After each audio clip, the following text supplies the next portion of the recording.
बिस्मिल्लाहिर्रहमानिर्रहीम। अस्सलाम वालेकुम students, I hope you people will be fine.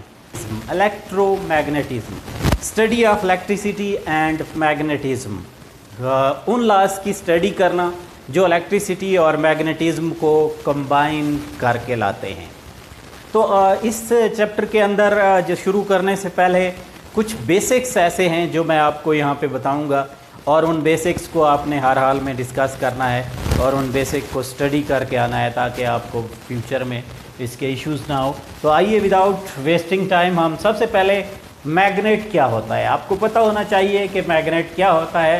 Magnet basically हमारे पास एक मटेरियल होता है। आप ये कह सकते हैं कि material consisting of north and south pole, और क्या करता है which can attract or repel the other magnetic material. ये एक मैग्नेट एक ऐसी चीज़ को कहते हैं, बहुत सारी डेफिनेशंस वैसे होती हैं, यानी एक ऐसी चीज़ जिसके दो पोल्स होते हैं नॉर्थ और साउथ, और ये दूसरे मटेरियल को अट्रैक्ट या रिपेल करने की प्रॉपर्टी रखता है। इसीलिए इसका जो चार्ज होता है किसी मैग्नेटिक मटेरियल का, उसको मैग्नेटिक चार्ज कहते हैं।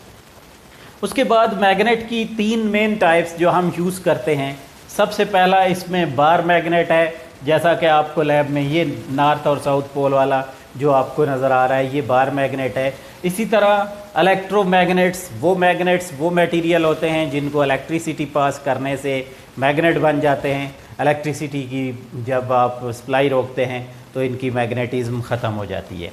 तीसरे परमानेंट मैग्नेट मटेरियल होते हैं जो परमानेंटली मैग्नेट बनाए जाते हैं, और फिर इनको आप हमेशा के लिए यूज़ कर सकते हैं। जैसा कि आपके पास स्पीकर्स में मैग्नेट्स लगे होते हैं ब्लैक कलर के, इस तरह बहुत सारे मैग्नेट जो होते हैं इनको परमानेंट मैग्नेट कहते हैं। नेक्स्ट चीज़ होती है मैग्नेटिक फ़ोर्स। अगर मैग्नेट है, मैग्नेटिक चार्ज है, तो क्या मैग्नेट की फ़ोर्स भी होती है या नहीं? हाँ, मैग्नेट एक दूसरे को अट्रैक्ट और रिपेल कर सकते हैं। अलबत्ता इनकी अट्रैक्शन और रिपल्जन यानी दोनों किस्म की फ़ोर्स होती है। अट्रैक्शन उसी तरह के सेम पोल्स जो हैं अगर आपके होंगे तो ये रिपेल करेंगे, और अपोजिट पोल्स होंगे तो ये एक दूसरे को अट्रैक्ट करेंगे। इसका मतलब ये हुआ कि अगर आपके दोनों नॉर्थ हैं, दोनों साउथ हैं, तो उस वक्त आपके ये रिपेल कर रहे होंगे। लेकिन अगर एक नॉर्थ है एक साउथ है तो उस वक्त इनके बीच में जो है अट्रैक्शन होती है, फोर्स ऑफ अट्रैक्शन कर रहे होते हैं, ये एक दूसरे को अट्रैक्ट कर रहे होते हैं। उसके बाद अगली बात होती है कि मैग्नेट जब होता है तो उसका मैग्नेटिक फील्ड होता है। Just like electric field, region around the magnet, वहाँ इलेक्ट्रिक फील्ड में चार्ज के गिर्द हम कहते हैं कि वो जगह जहाँ पर ये दूसरे चार्जेस को अट्रैक्ट या रिपेल करता है, और यहाँ कहते हैं region around the magnet in which it can attract और रिपेल द अदर मैग्नेट, जिसमें ये दूसरे मैग्नेट को अट्रैक्ट या रिपेल कर सकता है। यानी मैग्नेट के गिर्द वाली जगह को मैग्नेट, जब मैग्नेट मौजूद होता है तो फिर मैग्नेटिक फील्ड भी ज़ाहरी तौर पे मौजूद होगा, तो उस वक्त उसके साथ मैग्नेटिक लाइंस का कंसेप्ट बहुत ज़रूरी होता है। तो इमेजिनरी लाइंस फील्ड स्ट्रेंथ को शो करने के लिए कुछ लाइंस ड्रा की जाती हैं, इनको मैग्नेटिक लाइंस ऑफ फोर्स कहा जाता है। ये लाइनें नॉर्थ से हमेशा ओरिजिनेट करती हैं और साउथ पे जाके हमेशा ख़त्म होती हैं। अभी वक्त कभी हुआ तो इनकी डिटेल्स डिस्कशन भी करूँगा, लेकिन अभी मैं चाह रहा हूँ कि इसको थोड़ा सा टू द पॉइंट डिस्कस करूँ। नेक्स्ट मेरे पास जो है वो है मैग्नेटिक फील्ड स्ट्रेंथ या magnetic field intensity, number of magnetic lines passing through an area, या strength of magnetic field at any point is known as magnetic field intensity। magnetic field intensity हो या magnetic field strength हो या जो भी हो, इसको B से रिप्रेजेंट किया जाता है, और ये वेक्टर क्वांटिटी होती है।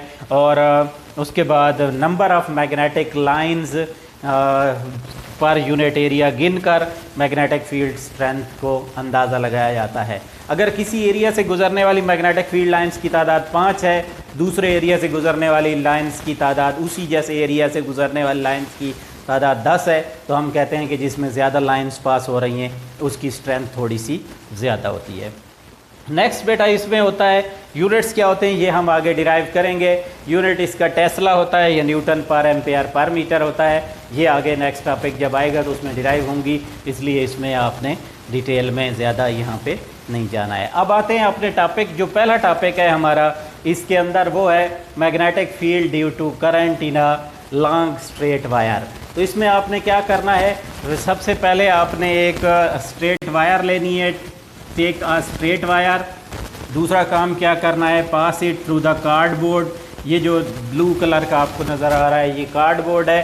तीसरा आपने ये करना है कि प्लेस कंपास नीडल्स, ये कंपास नीडल्स हैं, आपने कंपास नीडल्स रखनी है किसके ऊपर, सरफेस के ऊपर ऑफ द बोर्ड के ऊपर। और चौथा स्टेप आपने क्या करना है, connected to the voltage source, और आपने इसको वोल्टेज सोर्स से कनेक्ट कर देना है। क्या किया, एक राड लिया, यानी यूं स्ट्रेट राड है, उसको आपने एक वायर इससे गत्ते से पास किया है, उसके बाद आयरन फिलिंग्स यहाँ पे रखी हैं और फिर इनको कनेक्ट कर दिया है आपने एक वोल्टेज सोर्स के साथ। यूँ ही वोल्टेज सोर्स से कनेक्ट करेंगे तो क्या होगा, कनेक्ट करते ही इसके अंदर से करंट पास होगा, जैसा कि आपको कन्वेंशनल करंट के लिए दिखाया गया है। तो ये करंट जब पास होगा तो इस वक्त आप देखा जाता है कि ये जो आयरन फिलिंग्स या यहाँ पे कंपास नीडल जो भी आप रखते हैं, ये क्या करती हैं, अपने आप को सर्कुलरली अलाइन कर लेती हैं। ये लाइंस एक अपने आप को एक स्पेसिफिक सर्कल के अंदर अलाइन कर लेती हैं। जब ये अलाइन हो जाती हैं तो हम ये देखते हैं, इसका मतलब ये होता है कि करंट पास होने से, इस कंडक्टर के अंदर से पास होने से, जब करंट पास किया गया तो उसकी वजह से मैग्नेटिक फील्ड पैदा हुआ और इस फील्ड ने कंपास नीडल को रोक दिया। फिर अगला बंदा एक सवाल करता है, क्या श्योरिटी है कि ये जो मैग्नेटिक फील्ड है वो करंट की वजह से है। तो आप चाहो तो करंट को डिस्कनेक्ट कर दो, जो ही आप डिस्कनेक्ट करोगे तो फीलिंग्स जो होंगी वो अपनी पुरानी पोजीशंस पे, या जो आयरन की या कंपास नीडल्स होंगी ये अपनी पुरानी पोजीशन पे चली जाएंगी, मतलब इनमें कोई फिर से मूवमेंट नहीं होगी। फिर अगला स्टेप होता है कि अगर ये पहले सपोज़ आपने यूं घुमाया और ये सपोज़ क्लॉकवाइज रोटेट कर रही थी, अगर ये पहले क्लॉकवाइज रोटेट कर रही थी, आप क्या करें, रिवर्स ऑफ पोलैरिटी करें। रिवर्स ऑफ पोलैरिटी का मतलब ये है कि आप ये करें कि इनके पोल्स चेंज कर दें, इसको पॉजिटिव बना दें और इसको नेगेटिव बना दें। जो ही आप इसको पॉजिटिव बनाएंगे, इसको नेगेटिव बनाएंगे, करंट की डायरेक्शन यकीनी तौर पे चेंज हो जाएगी। जब करंट की डायरेक्शन चेंज होगी तो उसी वक्त आपकी बेटा यहाँ पर जो सर्कुलर ये जो सर्कल्स होंगे इनकी डायरेक्शन भी चेंज होगी कंपास नीडल की। पहले ये अपने आप को एंड क्लॉकवाइज रोटेट करवा रही होती हैं, लेकिन जब आप इसको ऊपर की तरफ करंट फ्लो करवाते हैं, अपोजिट करंट फ्लो करवाते हैं, तो ये एंटी क्लॉकवाइज हो जाती हैं। अब आपने लास्ट चीज़ ये रिसर्च करनी होती है, ये पॉइंट ढूंढना होता है कि इनकी डायरेक्शन क्या है। तो डायरेक्शन इनकी आसानी से राइट हैंड रूल से फाइंड करते हैं। ज़रा इस मार्कर को देखिएगा, ये सपोज कंडक्टर है, तो क्या किया जाता है, ग्रास्प या hold the conductor in right hand, दाएं हाथ में कंडक्टर को पकड़ा जाता है, Poynting the thumb in the direction of current. अंगूठा इस तरह होना चाहिए कि उसकी डायरेक्शन करंट की डायरेक्शन में होनी चाहिए।